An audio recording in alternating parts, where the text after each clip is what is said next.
Halo Sobat Sehat semua, Assalamualaikum warahmatullahi wabarakatuh. Salam jumpa kembali dengan saya Sugito di channel Berbagi Sehat, channel edukasi dan motivasi seputar asam lambung, gerd, anxiety psikosomatis. Berdasarkan pengalaman saya sebagai orang yang pernah menderita asam lambung, gerd, anxiety psikosomatis dalam waktu yang cukup lama. Dan Alhamdulillah sekarang sudah sembuh. Harapan saya khususnya kepada teman-teman yang masih dalam penderitaan asam lambung, gerd, anxiety psikosomatis, setelah menonton video ini akan dapat tersugesti dan termotivasi untuk dapat cepat sembuh. Saya bisa sembuh, insya Allah teman-teman pasti juga bisa sembuh. Badai pasti berlalu. Baiklah teman-teman, pada kesempatan kali ini saya akan berbagi seputar asam lambung, gerd, anxiety psikosomatis dengan topik pola hidup yang cocok untuk pemulihan asam lambung, gerd, anxiety psikosomatis. Baiklah teman-teman ya, sebelum saya lanjutkan, tolong yang belum subscribe channel ini, klik subscribe dan loncengnya supaya teman-teman tidak ketinggalan konten video-video berikutnya. Dan jika suka, klik like, selalu bagikan ke sosial media teman-teman. Semoga bermanfaat buat kita semua. Baiklah, kita lanjutkan. Jadi topik kita kali ini adalah pola hidup yang cocok untuk pemulihan asam lambung, gerd, anxiety psikosomatis.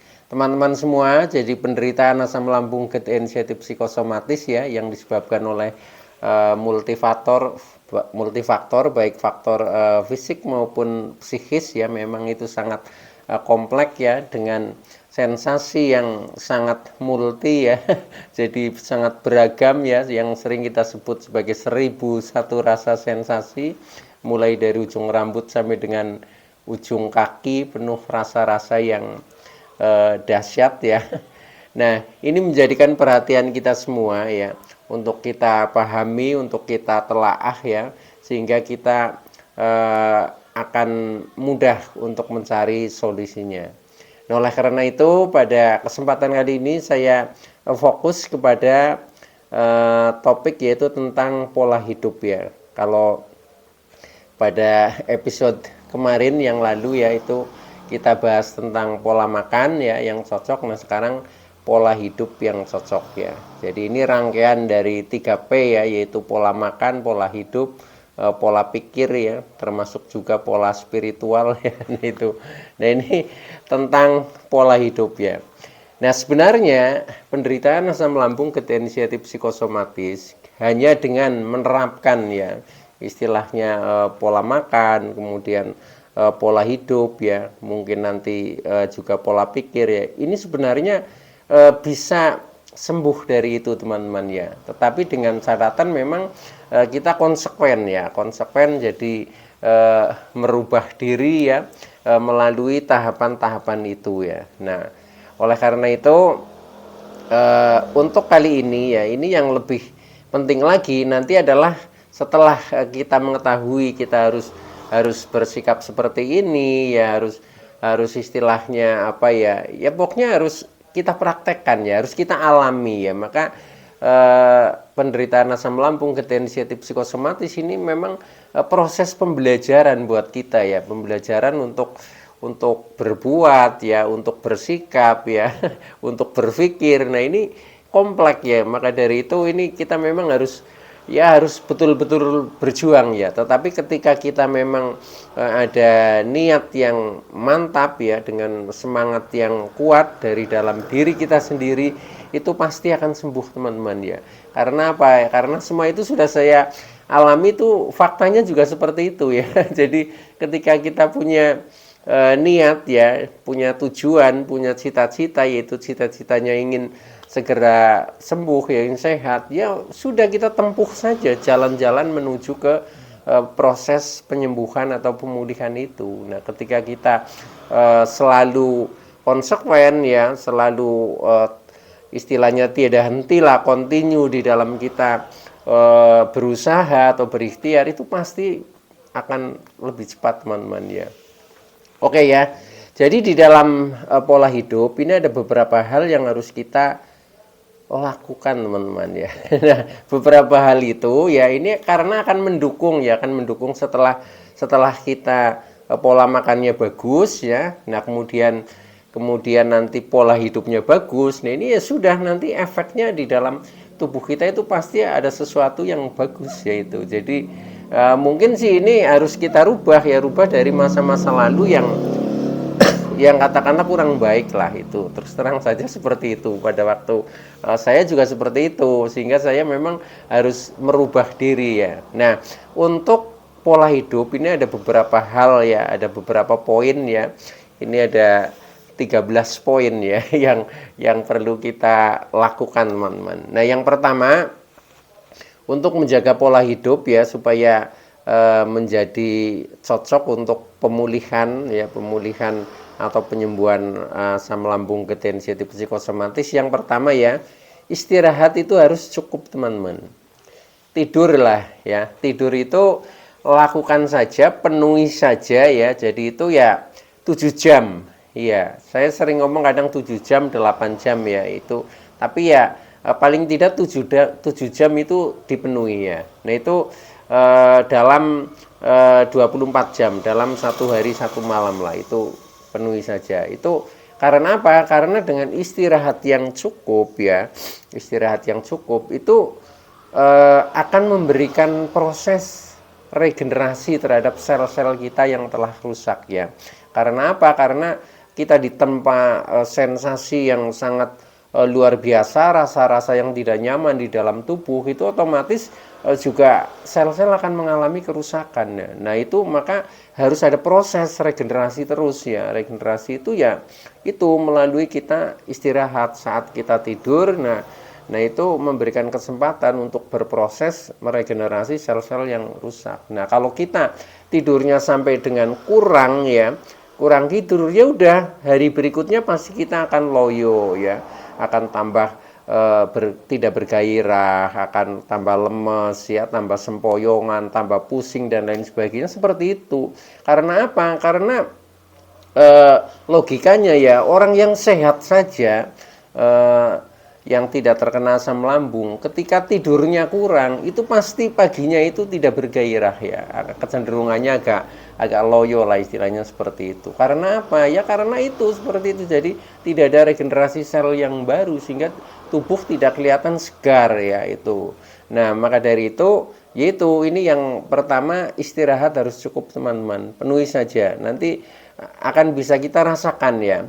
Cuma permasalahannya kadang kan kita sulit tidur ya. Nah, ini kadang seperti itu ya. Itu juga saya alami ya. Tetapi itu sebenarnya sudah ada tip-tipnya ya. Sudah saya share juga di video yang lalu tentang mengatasi susah tidur ya atau insomnia. Itu silahkan tonton saja, teman-teman ya, untuk melengkapi referensi ini. Oke ya. Jadi yang pertama, istirahat cukup. Nah, kemudian yang kedua, olahraga cukup, teman-teman ya. Olahraga yang saya maksud di sini ini adalah olahraga ringan saja lah. Olahraga ringan contohnya berjalan ya. Yang saya lakukan itu, saya setiap hari ya berjalan selama 30 menit. Ya, berjalan itu bisa di mana saja lah. Nggak usah perlu jauh-jauh ya. Seperti kita misalkan lari pagi juga nggak usah ya. Jalan saja di sekitar rumah juga nggak apa-apa. Yang penting kalau dihitung, kalau saya hitungannya waktu, pokoknya sudah setengah jam ya cukup itu. Dan itu tanda-tandanya sampai agak berkeringat ya, agak berkeringat. Kalau kita jalannya serius ya, itu biasanya sampai agak berkeringat. Nah, itu bagus sekali, teman-teman, karena dengan kita menggerakkan tubuh ya, contohnya olahraga ringan itu dengan berjalan ya, ini akan sirkulasi lah, sirkulasi darah, sirkulasi pencernaan, sirkulasi oksigen ini akan lancar ya. Nah, kalau oksigen lancar, darah lancar, pencernaan juga lancar, ini rasanya nyaman, teman-teman ya, rasanya nyaman. Makanya lakukan saja. Tetapi kalau ketika teman-teman masih bermalas-malasan ya, apalagi, nah ini juga permasalahannya ada juga ya. Waktu dulu saya bagaimana mau berjalan sampai 30 menit, orang istilahnya jalan 1 meter 2 meter aja sempoyongan. Nah, kan permasalahannya seperti itu ya. Nah, itu saya maklumi. Nah, ketika masih di tingkat seperti itu ya, sedikit demi sedikit kita lakukanlah. Jadi bisa juga di dalam rumah juga nggak apa-apa, itu seperti itu. Jadi pokoknya kita berusaha terus ya, berusaha terus. Itu pasti nanti akan ada hasilnya teman-teman ya. Makanya itu bisa merasakan setelah mengalami ya, setelah mempraktekkan, itu seperti itu ya. Itu silakan praktekkan aja. Jadi lakukan olahraga ringan. Ini tip pola hidup yang kedua teman-teman ya. Contohnya dengan berjalan, itu seperti itu. Nah kemudian yang ketiga yaitu berjemur ya. Berjemur ini bukan berarti kita harus misalkan berdiri di bawah terik matahari terus-terusan ya.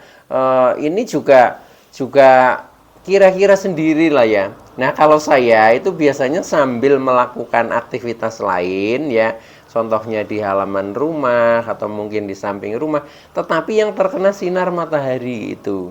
Jadi itu juga kita tidak fokus berjemur ya, tetapi tubuh terkena sinar matahari itu. Nah itu juga bagus juga karena sinar matahari kan juga ada kandungan vitaminnya lah. Itu juga akan menjadi kita seolah-olah menjadi lebih bugar teman-teman ya. Nah itu dibanding kita misalkan hanya di dalam rumah terus ya, nah tidak pernah terkena sinar. Nah ini rasanya menjadi beku ya. Beku. Nah itu lakukan saja ya, berjemur. Nah itu juga tidak perlu lama lah, sama seperti berjalan, jadi kurang lebih setengah jam juga itu. Nah makanya saya sering melakukan itu sambil berjalan sambil berjemur. Makanya jalannya itu kalau saya itu pas masih ada sinar matahari ya, entah itu pagi, entah itu sore, pokoknya masih terkena sinar gitu. Nah itu berarti sudah melakukan dua hal, satu berolahraga yaitu berjalan, yang kedua berjemur. Nah itu jauh lebih efektif ya, karena juga tubuh ada gerakan, kemudian sinar matahari masuk ke tubuh kita. Nah ini setelah itu menjadi lebih ada rasa-rasa yang lebih nyaman teman-teman. Coba itu lakukan saja, jadi berjemur ya teman-teman ya itu.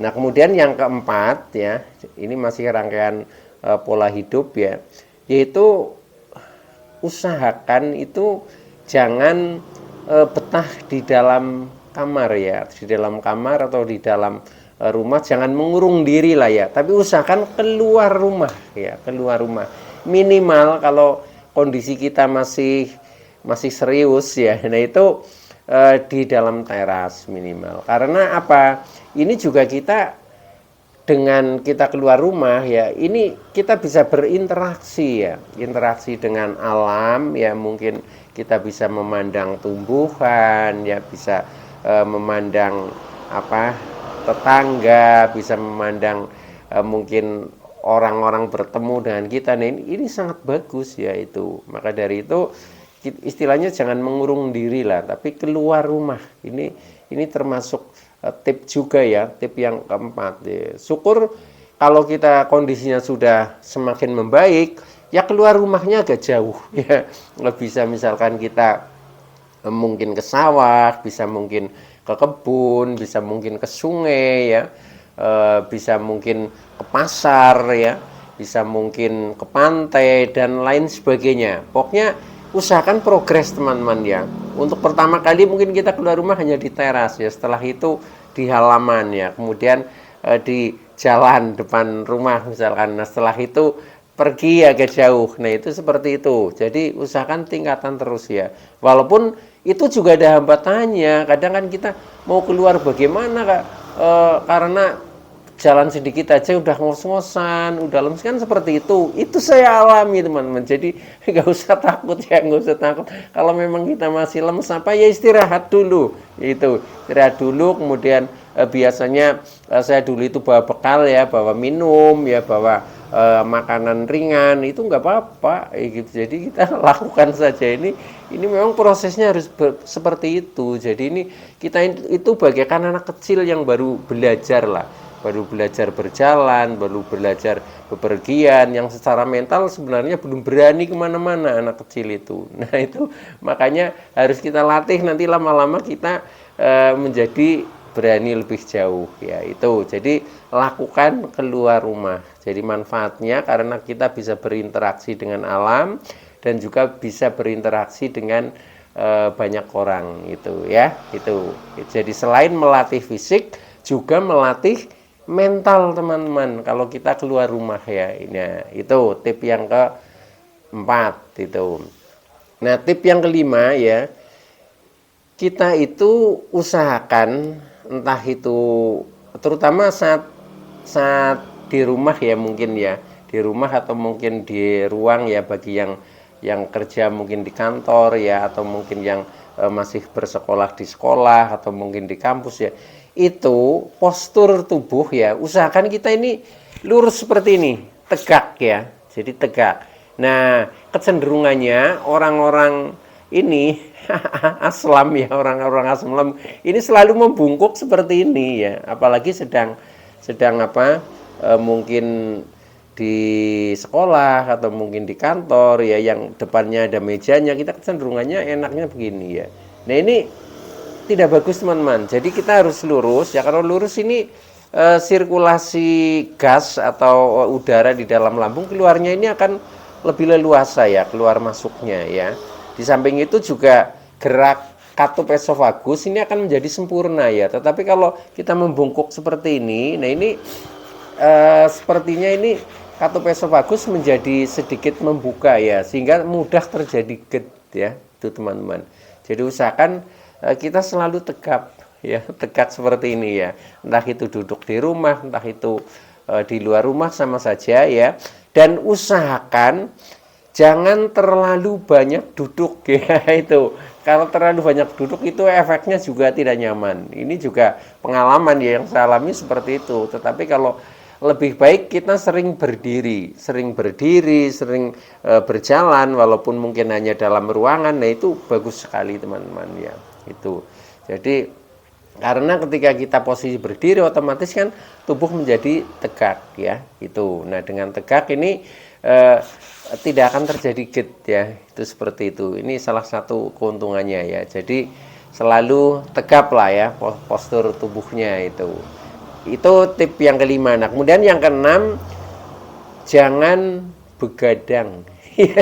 Yaitu jangan begadang ya. Begadang itu artinya ya kita larut dalam kegiatan misalkan ya. Jadi mungkin yaitu yang mestinya harus sudah istirahat, mungkin kalau saya itu tidur sekitar jam 9 atau jam 10 saya sudah harus tidur ya. Tetapi karena sedang mungkin asik nonton televisi atau apa, kadang kan sampai larut. Nah, itu termasuknya begadang ya. Itu harus dibatasi ya, karena mengingat tadi dengan istirahat yang cukup tubuh akan menjadi segar ya. Itu ya silakan dikendalikan sendiri. Jadi usahakan jangan begadang walaupun itu sedang asik misalkan melakukan kegiatan atau pekerjaan atau yang lain ya, gitu. Jadi kurangi begadang itu. Nah, kemudian selain itu juga ini tip yang ketujuh ya, itu jangan terlalu banyak ini main HP ya, main HP. Nah, itu kalau terlalu banyak main HP ya, akhirnya pandangan mata ini menjadi buram ya, menjadi buram, kemudian kita kadang menjadi mudah pusing ya. Apalagi kita membacanya informasi-informasi yang kurang menunjang dengan diri kita. Nah, itu juga efeknya tidak baik ya itu. Saya dulu ketika masih dalam ini ya, nonton HP itu yang penting suaranya agak keras, tidak selalu saya pandang terus sinar HP-nya ya.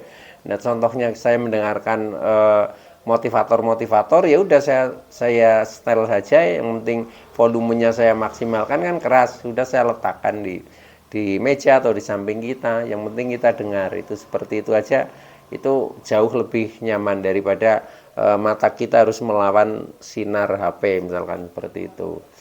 Nah, itu ya.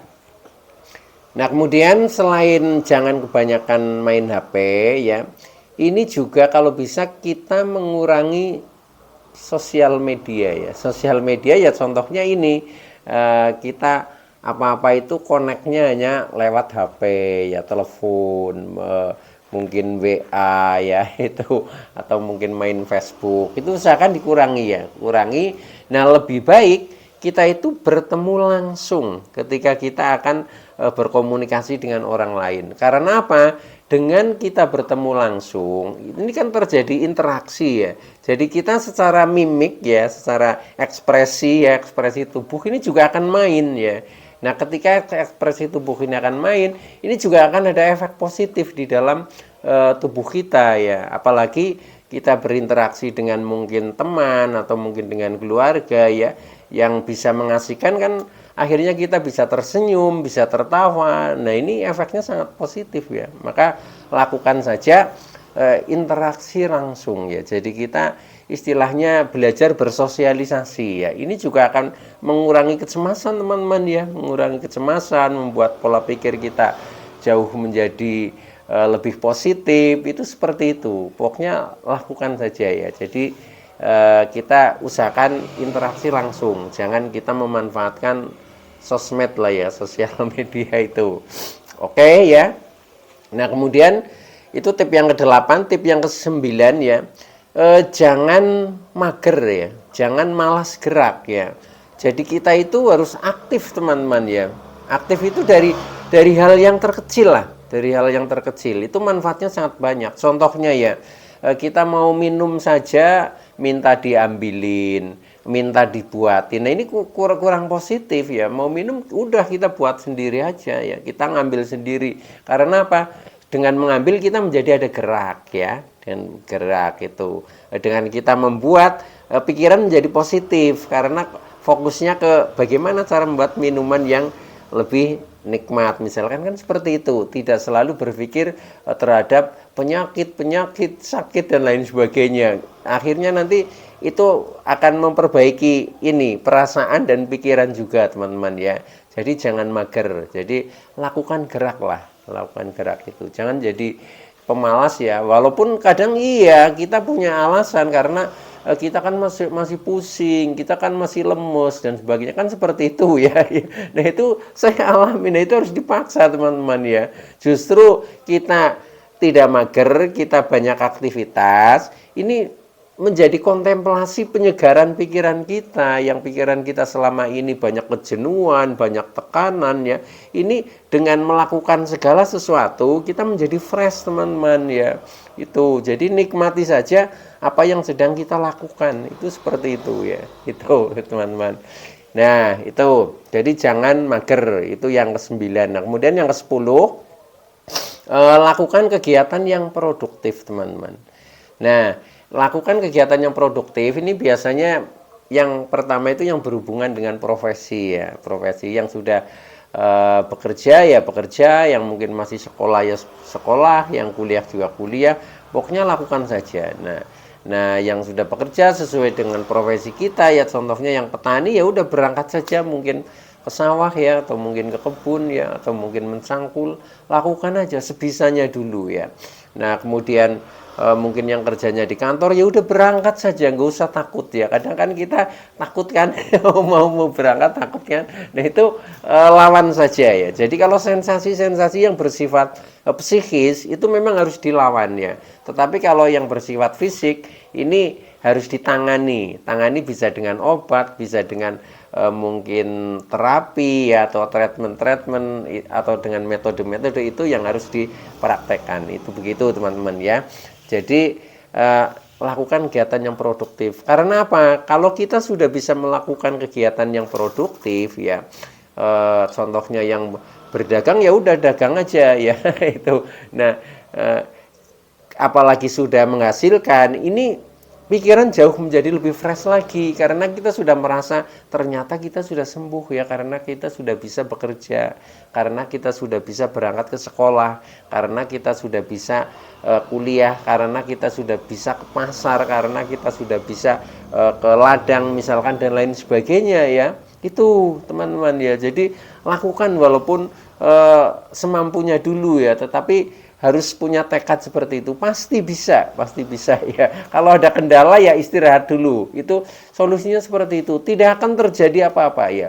Dulu saya ketika mau berangkat kerja memang di pikiran saya, wah nanti di jalan kalau saya pingsan bagaimana, kalau nanti saya jatuh ada yang menolong apa enggak, kan seperti itu. Kemudian nanti di tempat kerja apakah saya bisa berinteraksi dengan anak-anak ya, dengan orang lain, itu pikirannya seperti itu. Tapi ya udah tempuh saja, akhirnya bisa teman-teman ya, itu seperti itu. Jadi kadang itu ketakutan ya yang ditimbulkan oleh pikiran kita sendiri ya, itu makanya kita harus punya mindset yang positif, yakin bahwa kita itu bisa itu. Oke ya, itu jadi lakukan kegiatan yang produktif. Nah setelah itu bisa juga tip yang ke-11 ya, lakukan hobi ya. Jadi kalau kita mungkin hanya melakukan yang bersifat produktif kan kadang kita merasa capek lah ya, merasa jenuh, merasa lelah. Lah untuk kontemplasinya, untuk penyegarannya kita melakukan hobi ya. Hobi sebagai hiburan lah seperti itu ya. Yang mungkin hobinya nyanyi ya bisa main karaoke ya, hobinya bermain alat musik silahkan, mungkin gitaran atau main keyboard ya, itu lakukan saja itu. Oke ya. Nah kemudian tip yang berikutnya yang ke-12 ya. 12 ini lakukan meditasi teman-teman ya. Meditasi ini jauh untuk mendamaikan ketenangan jiwa ya.